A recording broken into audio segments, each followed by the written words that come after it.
this week, honestly, kind of we got a smorgasbord for or however you say that word. Smorgasburg? Smorgasbord? Oh, it ends with a D, right? Smorgasbord. Smorgasbord. Stop. It's time to get some sports sense. You're gonna get some sports sense. You better get ready for sports sense. Sports sense. Morning. What's up, Coach? How's it going? Hey, hang on. You see it? Oh no! Tilt your back towards the camera. Yeah, there we go. What's up, Coach? There's Dad's got his uniform on tonight. Yeah, that was quite a limber move. That was. Huh? But yes, so we just came back from a Little League game. You're the coach of the Royals, the Little League Royals. I'm the assistant coach. Assistant coach. Yes. And your brother-in-law's head coach. Yes, I'm a coach. Yes. And we had just a great win. I told your mom, I said, I wanted this one tonight. It was a very competitive game, and I was amped up. So they played great and went to the last inning. And you were out for blood. Your nephews played. No, it was a friendly game, but your nephews really played well. Really well. It sounds like it. That's CJ hit a home run. You said he did, and Paxton does that was mean 2 for 2. Really? It didn't clear the fence. He hit it a line drive over the center fielder's head and went to the fence. But he's so fast, and even the umpire noted, and I got to tell him, we've worked, but he ran the bases perfectly. He hit the inside of all 3 bags and just never slowed down. We had him going Kings at third, I'm at first. We had him going the whole way to go home, and he absolutely crushed it. And he knocked his cousin in on that. He had like 2 RBIs with that, I think. But anyway, he pitched a really good game. Yeah, Paxton got hit ahead of him. Way to go. That's awesome. So, Paxton and CJ, congrats. That's your 5th straight win this season, right? 5-0? 5-0. That's great. All right. Well, keep it up, fellas. A lot of fun. Yeah. So, we got a mix for you guys tonight. Just some of the most talked about things in the world of sports. If you're new here, this is the most dumbed down sports show around. Dad, you are our resident sports expert, and I am our resident noob. So thanks everybody for tuning in if you're here. And let's get into a little bit of mailbag. So I've been neglecting you guys for a few weeks and holding Dad back from the mailbag entries, but I didn't show you one, Dad, but I'll describe it to you. So the first one, okay, you actually stumbled upon this yourself and sent it to our group chat, but Keaton did. Yeah, Keaton's the one that told me about it originally. Okay, so I went and found it and sent it out. Yeah, Keaton's, yeah. I got hit from both sides with this one. So there's a video of a college baseball game. It was LSU against Oklahoma State, right? TCU was the coach. Oh, TCU. I always mix them the up one you're talking about. Purple. TCU, Texas both Christian. purple, and they both got 3 letters. Okay, so TCU against Oklahoma State. It was at Oklahoma State's field, right? Correct. And Oklahoma State's field has an interesting quirk where the exit for some reason is all the way in the back of like between center field and right field? Left field. It's like left field. Yeah, it's like there's way a little back crease. there. There's a little crease in the fencing. Yeah, a little crease. Okay, yeah. And so a coach, I don't know, what did the coach do so wrong that apparently he got ejected from the game? He was complaining about some call, but the problem is the classic. He got out there and said too much. Umpire said whatever. We don't know what he said exactly. Bottom line is he got thrown out. He said the right words, to get thrown out. Yes. Okay. And then the fun happened after that. He stayed there and chewed on them for a while. And then you can tell about the rest because he had to go to the dugout, get his leather bag. He grabs his like suitcase or whatever you call it, his like business bag, and just marches the most leisurely pace all the way across the achingly long journey all the way back to the exit. Just took his sweet time. He was basically just being really, really petty was the story there. And so the announcers it was funny because you could tell the announcers were kind of trying, they're like, okay, so we're first and whatever they say in baseball.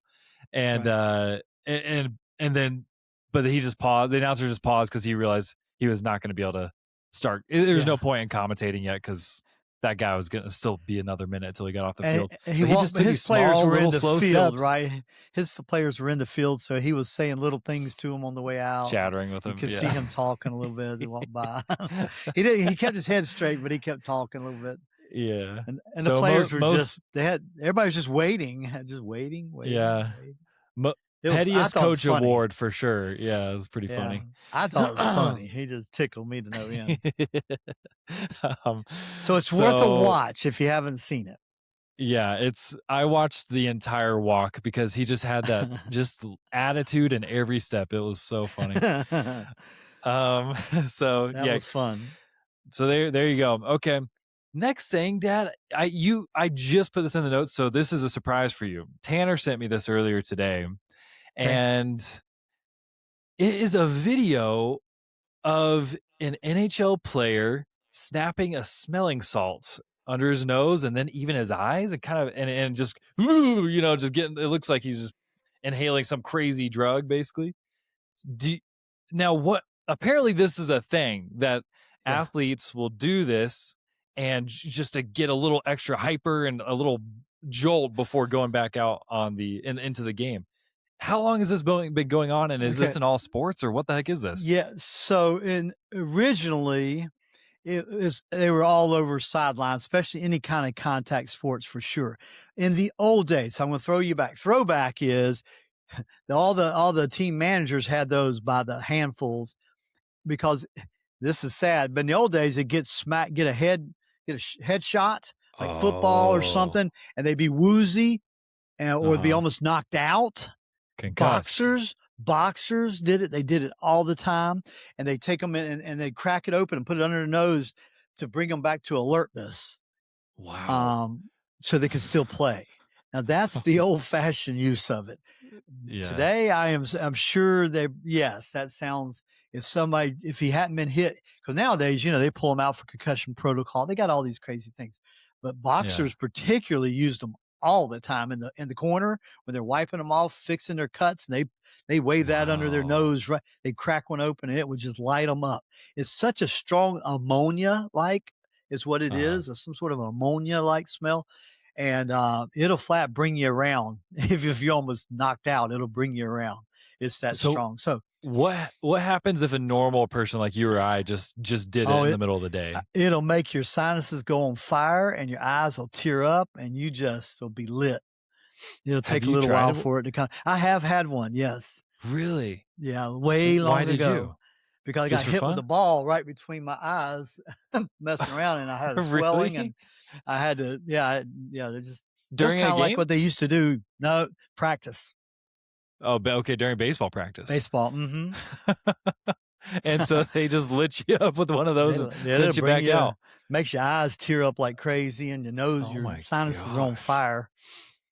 So, okay, so it's been around for a long time. Long time. Like if you go to watch any old any boxing movie that's got older, pretending to be older or whatever, no matter what. Yeah. And just watch what they do in the corner. They always are doing that.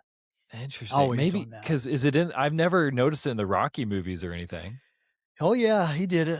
He did it some. Interesting. Maybe I just didn't know what I was looking at, so I just never thought about it. Wow. Well, there you go. That's what that is. Maybe this has got to be news to some of you guys listening too. So self-use like that, I hadn't really noticed or heard. It doesn't surprise me at all.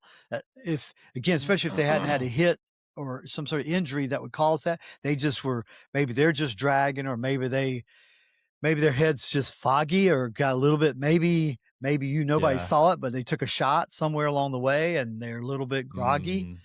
This will bring you around. Yeah.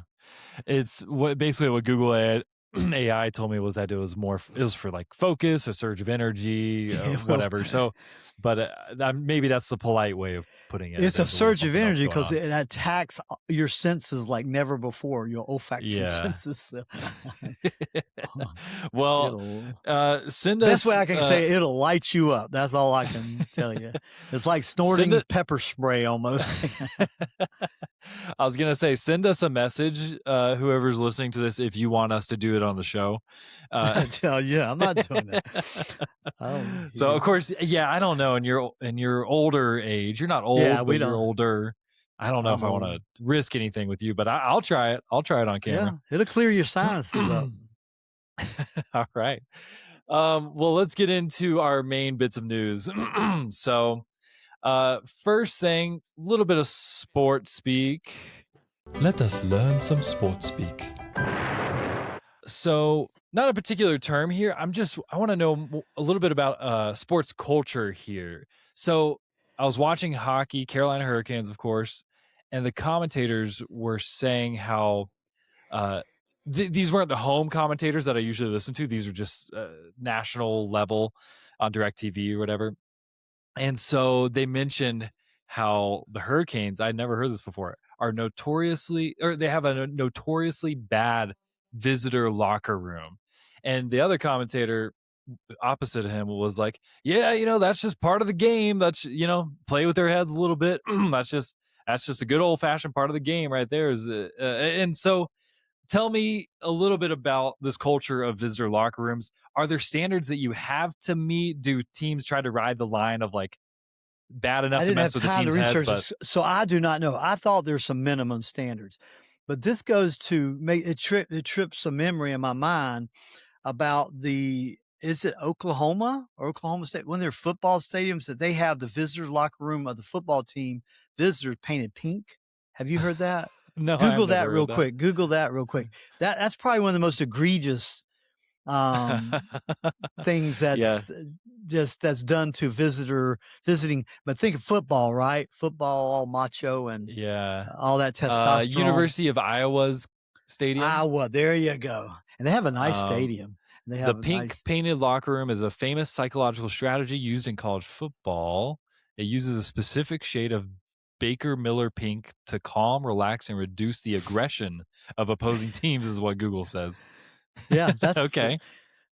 That's a hoot, isn't it? So that's what tricked in my mind when you said that, and I saw this. I thought that's what I know. But it does not. It doesn't surprise me if they don't give them the hockey, particularly. We'll get back. Let's do some research because that sounds more like hockey.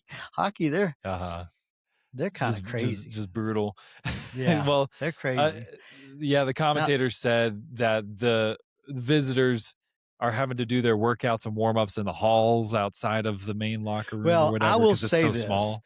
And I will say this, and I'm sure that's the case. And I don't know, it's somewhat maybe intentional. We'll research it, but I will tell you that they have a $1 billion renovation, not just of where they play, Carolina Hurricanes play at the Lenovo Center now. But that whole area they're going to be building out like the Atlanta Braves have built out hotels, restaurants, bars. There's a plan right now with a big developer in the city and the state to try to build it out there, and a big enhancement of Lenovo Center itself.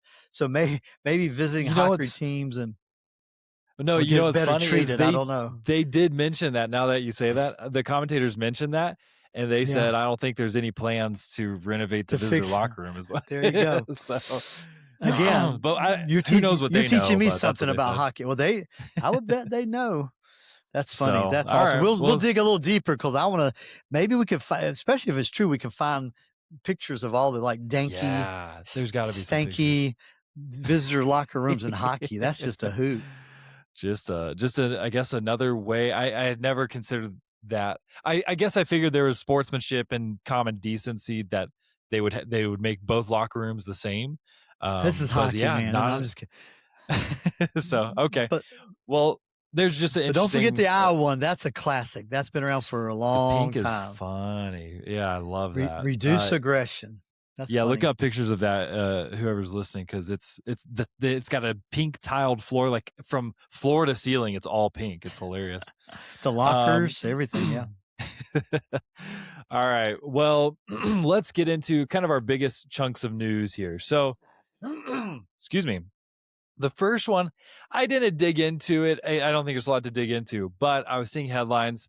Apparently, LeBron teased that this is going to be his last season, and he's finally going to retire at 40, something years old. 41 right now. Yeah, he's 41. 42 here soon. Yeah. So LeBron James of the Los Angeles Lakers, most recently, yep, heading out. He says he's going to hang out with his wife and kids. You don't think so? Yeah, I don't know.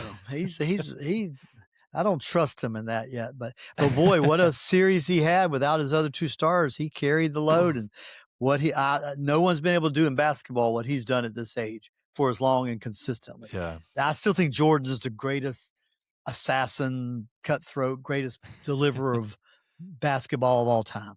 But for sheer career and longevity and never stopping, Jordan took his 3 years, 2.5 years off for baseball. Oh, right. He did some different things. So weird. But for sheer and playing as long as he did, there's been nobody like him.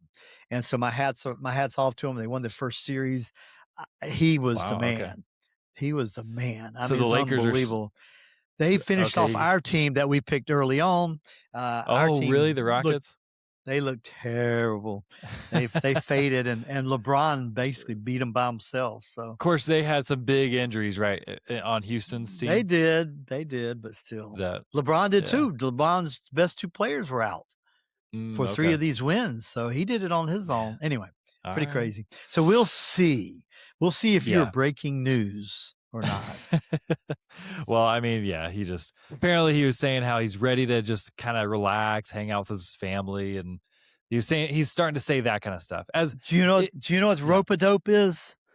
You know what the rope-a-dope is? I mean, I've heard of that, but I don't know what it means. Muhammad Ali, that was a strategy he employed against Joe Frazier when Joe was such a powerful hitter. He, boxer, and but he would punch himself out. He'd tire him. So Ali would get on the rope. He called it rope-a-dope, and he'd bounce and put his hands up here. And Joe was just flailing. He was exhausted by like the 3rd round. He called it the rope-a-dope. And he just rope-a-dope until he got tired. When Frazier got tired, then about the 3rd, 4th, 5th round, he came out and just leveled him. Okay. So he called it, his strategy was called the rope-a-dope. So what's saying? So who's doing the rope-a-dope? Rope-a-dope mean LeBron, he might be talking like all these other players. Next round, he might be saying, "Yeah, I'm old, I'm tired, I got to get out of this rat race." I see, little old man trick, rope-a-dope, and then he comes out and goes, bam, punches him in the mouth. Okay. So that's my prediction. I see. He's messing with those young people's minds. He's getting ready to play. Interesting. All right. Well, we'll see then. Yeah. Okay. All right. Kentucky Derby. I don't know if you guys have ever heard of a little horse race called the Kentucky Derby, but we talked about it last year. We talked about how Secretariat has basically been the ancestor of like every racer in the Kentucky Derby almost for many years, because everybody wants, it's all about the breeding with horses, right? But this year I read that there was one horse out of the 20 or 21 that was not related to Secretariat. Wow. But I don't know how they did, but there was one in there. So, cool. But Dad, you and Mom watched this live. You appreciate it more than me, and I don't know much about it. But so tell us a little bit about the massive story of this year's Kentucky Derby.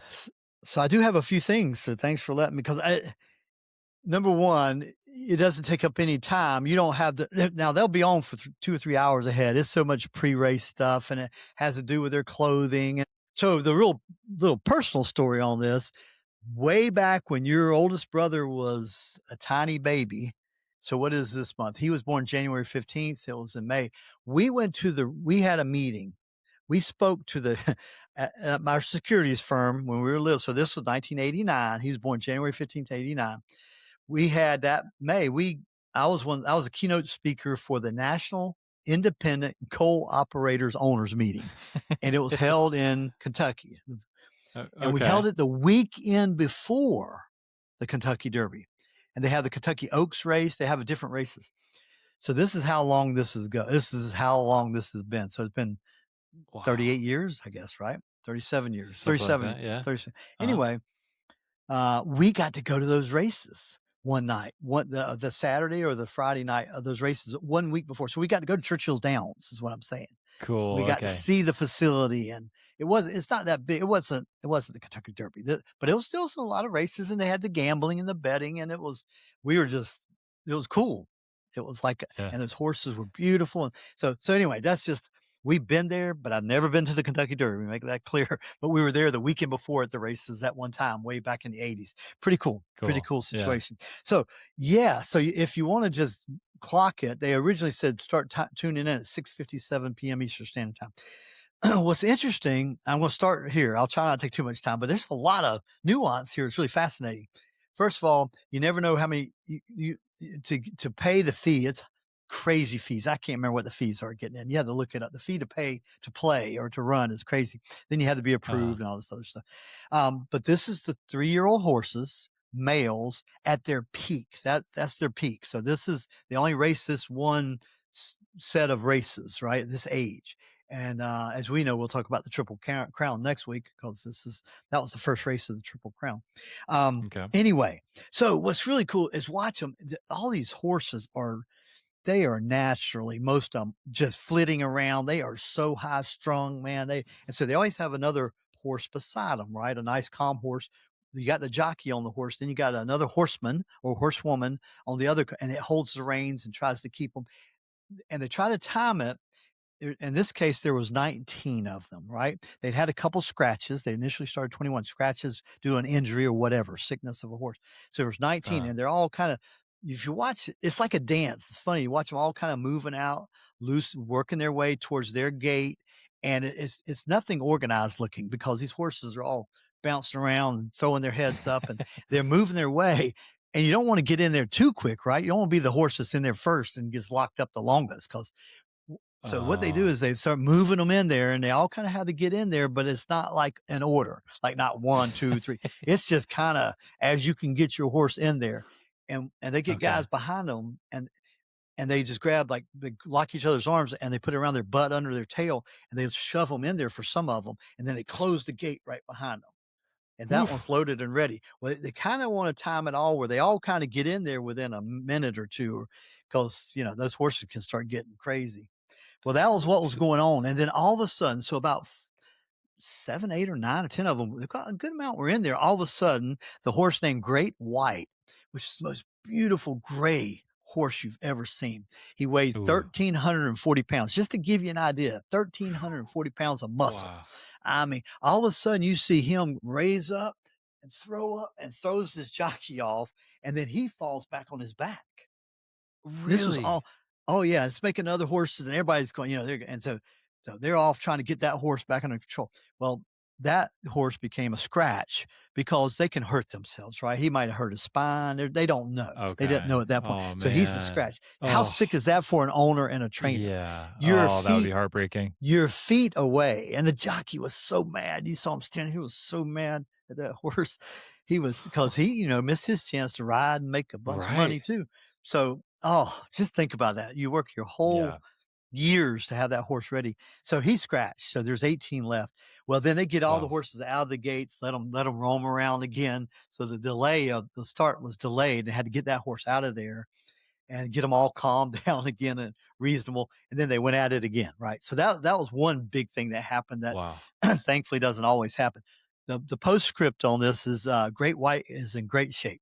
No injuries, no nothing. Hopefully race the next race. So that was the good news. Great. Okay. So crazy. So think about that, weighing 1,340 pounds. At the Kentucky Derby, there was actually 150,000 people to witness a 2-minute and 2-second race. Wow.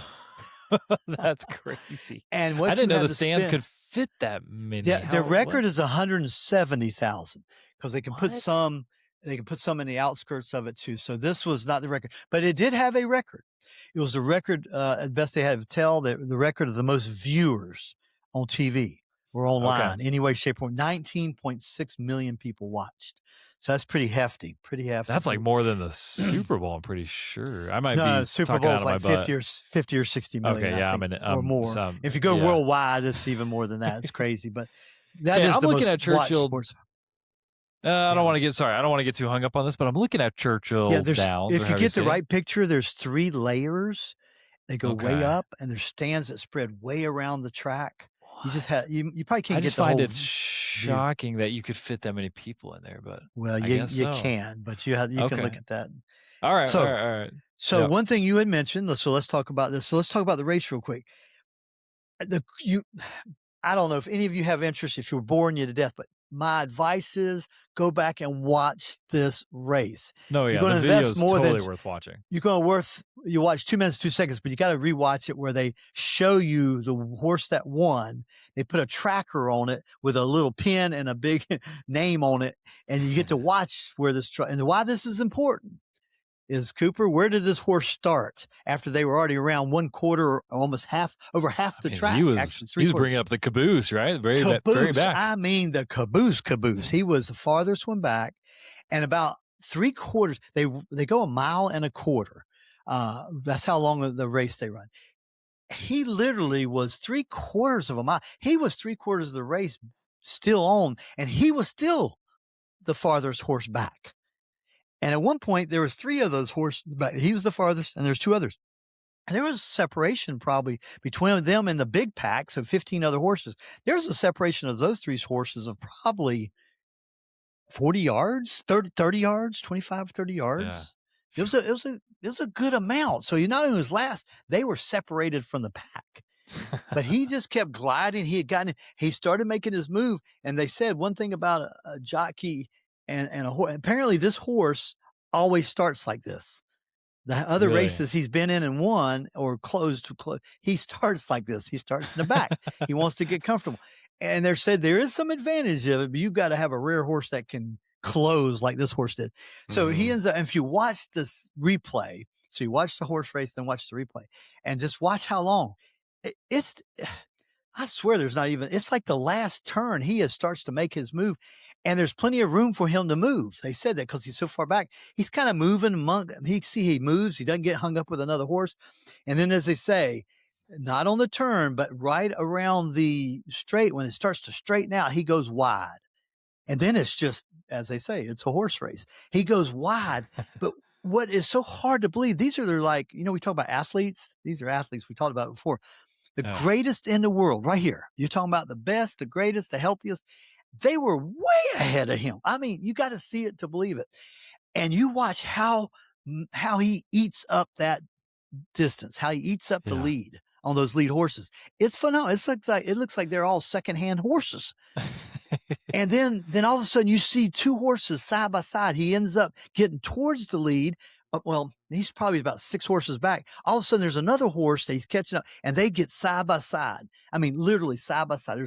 He's behind this one horse. And all of a sudden you start hearing them. The two Garcia brothers, side by side. And they're brothers. And the younger brother had been leading. This is the older brother. He's 44 years old, never won the Kentucky Derby. They're side by side, and they both are just catching on the leaders. And they're called neck and neck or head to head. And the winner, ultimate winner, is Golden Tempo. He's still behind his brother just by a little bit, but they are passing everybody else. Yeah. And then not funniest, kind of, if you see footage, you got to dig in. The crazy one is the third place. The third place winners is hilarious. So the second place brother was on Renegade. The third place, what's the name? I had it. The third place, Oli, O-L-E-I. These are the horses' names? Yeah, that's their names. Okay. So they're racing. Anyway, literally the last few yards, these 2 brothers overtake all the leaders. And now they're on the wide side, the outside, and it's neck and neck. And then Golden Tempo, the older brother, when they say it wasn't a photo finish, but they said won by, and they usually tell how many lengths of a horse, like 3 lengths, 4 lengths. They said ahead. And it wasn't a nose. They will say a nose sometimes if it's literally a nose. It was a head, but it was only about a third of his head when you see the picture. That's how close those 2 brothers were. So they won it together, essentially. In some great way. Yeah. And he's the younger brother who didn't win this time. So he'll have but how cool is that? They grabbed, when they were after, they were still busting down, they grabbed each other's hands and held their hands up as their horses were zooming down. Wow. But so it's interesting. The younger brothers, his horse was 5-1 odds. He was a favorite to win. His brother's horse was, what was he? He was 30. He's 23 to win, 23-1 to win. So he was kind of middle of the pack. Well, the third place winner was like the worst horse. He was 70-1. He was either the next to last. He had the highest odds, and he got third. But the crazy thing is he didn't lose by much. And so they had their cameras on the trainers and the owners, and there's one guy in the group, he has a red jacket on.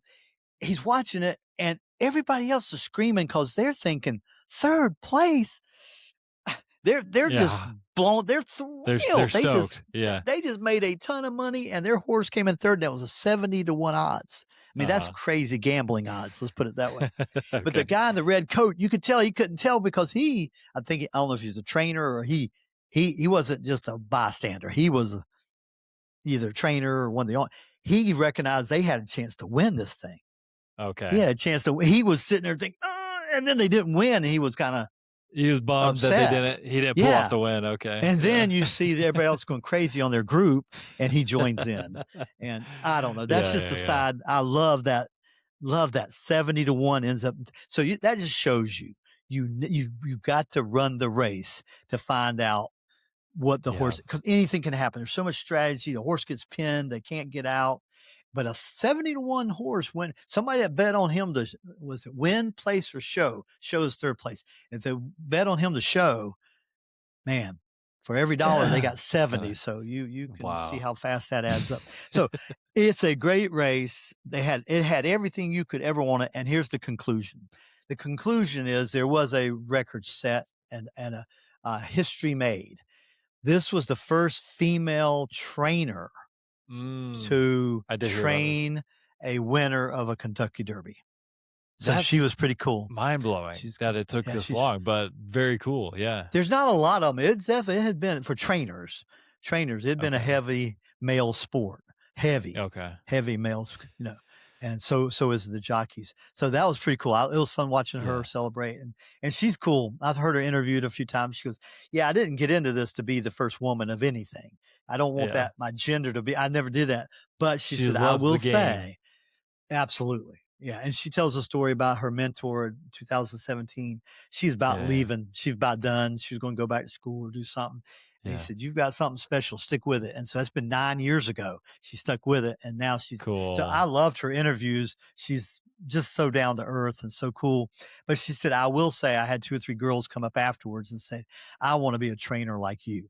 So she goes, "So I guess I'm going to embrace the role, and I'll embrace it." She goes, "But that's not why I'm in it." She goes, "I hang out with the guys all the time, and I'm rough with them." So I thought the whole thing was incredible this year. Yeah, that's amazing. Well, and I love people like that who obviously it means whenever you are in the spotlight in any degree, you are making an influence on the people watching, no matter. In fact, you don't even have to be in the spotlight. I had a mentor once earlier in my life who he said leadership is influence, and everybody has influence. If you know another human, you have influence, and so we're all leaders. It was a powerful lesson for me at the time. Just that you're basically a leader whether you like it or not was the point. You are influencing the people around you, and so anyways, point being is so that said, I love it when somebody still is just like, I get that I have influence and that's cool, but I'm just in it for the love of the game, baby. I think that's just, it's so cool. That pure passion for something is great. Yep. Okay. Well, the only other thing I had in the notes was that the Pistons, the Detroit Pistons in the NBA, came back to win their round 1 NBA playoff series after being down 3-1. So they had to come back and win 3 games unanswered. So that was pretty crazy because their odds were quite low coming into the playoffs. They were one of the bottom teams, right? Well, no, Pistons actually. The Pistons, the ones they were playing the Pistons were number 1 seed. They won 60 games this year. They were the ones that surprised everybody. Yeah. So they were in deep kimchi. They were in deep trouble, and they shouldn't have been. But boy, they did. They climbed their way back out. And so a couple things. That's good. I'm proud of you for getting into that a little bit. Let me add a couple of notes too. There was another deficit of 3-1, and everybody wrote this one off. That's why you're not even hearing about it. Philadelphia 76ers were down to Boston, who was expected to win easily, down 3-1. And they were the lower 76ers seed? came, way lower. 76ers came back and closed out Boston at Boston. Yep, they did. Shoot. They did. Oh my Boston got gosh. stuck on shooting set threes. That's what they do. And they were down by 1 point at one point at the end of the game 7. And they missed 7 threes in a row. They didn't even try a layup. They didn't even try a 2-point shot. How stupid is that? I can't even talk about that right now. I don't really care. I'm just saying you got to change it up because they had missed so many threes. So that's crazy. The other thing in the NBA playoffs did you hear the New York Knicks? They had played kind of poorly the first couple games, but they were playing the Atlanta Hawks in their final game, the game they could close them out and win the series. I think they were up 3-1 or 3-2. I can't remember. Bottom line is it was their closeout game. And they were up. This was a record. That's why I had to mention it. It's an NBA record. They were up by, you ain't going to believe it. They were up by 47 points at half. Oh my gosh. And don't tell me they blew that lead. No. They smoked them. They beat them by 40-something points. Okay. No, they won the series. I'm just saying they set a record of being up 47 points at half. How does that happen? Unbelievable. Yeah, I don't even know how it happens. Yeah. So that's in the NBA, cool you think it should be a closer matchup. They're all professional basketball players. At least 20, 25 points, but 40 at halftime. We're not talking about the end of halftime. They did that at halftime. Anyway, I just thought we ought to make mention of an NBA record as long as the NBA has been around. Yeah. Cool. Well, give us a couple other. Yeah. What else did you want to top us off? The other thing is, I will say, Orlando's coach got fired because they were the ones with Detroit, and they missed 23 shots in a row. Oh, that's how they folded. And time-wise, they didn't make a shot for 45 minutes of actual time, not game time, but just actual time. You had timeouts in between half. 45 minutes, they didn't make a basket. Anyway, that was another basic record, almost 23 misses. All right, that's it for NBA. I won't give them any more than that. They're heating up to be some fun. So here's my last thing, and it has nothing to do, and it'll be quick, nothing to do with sports. But sometimes you just appreciate class, if you will, in corporate America or any company in the world, I guess, free in the free society of capitalism. So we were just talking about earlier. So you gave me this perfect segue. I was just waiting to do it at the end. So we're talking about fuel costs. Well, do you know these low price, they try to do startups and low price airlines usually don't make it if they go through one of these crunches. Spirit Airlines, did you hear what they did? Oh, yeah. Well, I heard that they were going to shut down or no, they shut down. They shut down. Why they shut it all down, which left planes and people all over the country. Okay. Wow. I mean, they didn't fly people home. They just pressed the stop button. They just stop button, and people had to find flights everywhere else. So here's the crazy part. So here's the story. So Spirit Airlines did that. There was a pilot who'd been flying for 40 years or 35 years, something. Really cool guy. He was retiring. He had been with Spirit for 12 years. Prior to that, he's flown all the big carriers. But he'd been with them. He liked the startup. He tried to, he was just one of those good pilots. And he said he loved the people, they were all great, except this fuel crunch. The margins were so thin they couldn't hang right with the big boys. Okay. And so they closed down.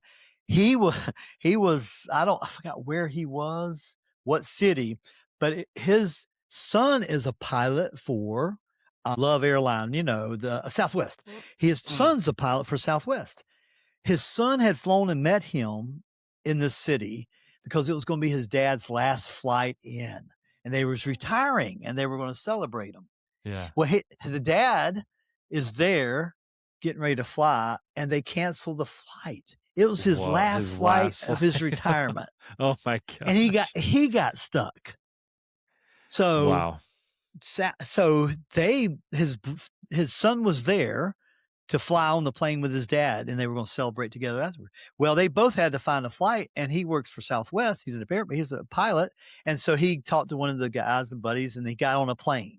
He wasn't a pilot; he was just on the plane with his dad. Hey, can you give us a hitch back to wherever it was? I can't remember where they came back. I got to find what city. Anyway, will y'all give us a lift? This is what happened. He said, "Oh yeah, come on, we'll get you on." They got him on the plane.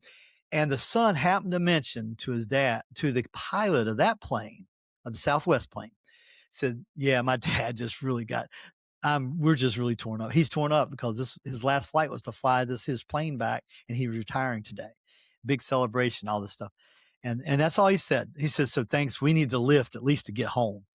And that's all. The captain said, great, we'll get them home.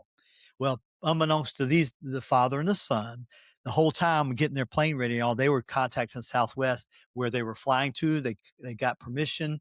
And when they landed, they had 2 big water tank trucks out there, and they were spewing water arch, which they do to celebrate. Like sometimes they'll do that. And so they were and he got on the intercom and said, we're celebrating so-and-so's last flight as a captain. Please join in congratulating so-and-so. And look out the window. You'll see we've given him a celebration, all this fire hydrant, like water spraying all over the plane, way high above the plane.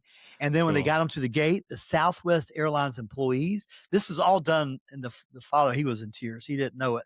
He comes off the gate, getting off the plane and getting up the whatever you call that thing we all have to get on to get out to the gate, to get to the bridge. Gate, walk out. The bridge. Everybody gets, and they got all these Southwest employees, not Spirit Airlines, but Southwest employees cheering them on and gave him a big bottle of champagne and all this stuff. Okay. To greet him. Cute. And they got on and they sell. That's more than cute. That is such class. I mean, I'm not even a Southwest guy, but they do cool things. That's why they're called Love Airline, because they do some really, they do love their customers. But how cool is that, right? I mean, the guy was completely bummed and trashed on his last day. Right. And anyway, that's pretty cool. Anyway, okay. My hats off to Southwest Airlines. Sorry, the story just went. It just didn't go where I expected, but I get it. That is very sweet. I thought you were going to tell me they were going to hand them the reins to the plane on that last flight. I thought the captain was going to say, come on in here. Too many movies, man. This is I guess that would be a crazy security risk. This was great. Now, anyway, that's my send off to this good captain. If y'all go out and look at it, it's a good little story. It's really heartwarming and touching. But way to go! Kudos to Southwest. Definitely a bonus story, not totally related to sports, but we'll take it. So no sports related at all. The zero. Well, no, that's very sweet. Thanks for bringing us on this journey tonight, Dad. I learned some. I mean, you raised my eyebrows a few times tonight. I can't believe some of the things I learned. So, if you want some more of this action, tune on in next week. And for now, we will leave you all be. And thanks for supporting the show. All right, off we go. Thanks, Coop. Thanks, Dad. Good job, bud. Love you. Love you. Bye. SportSense.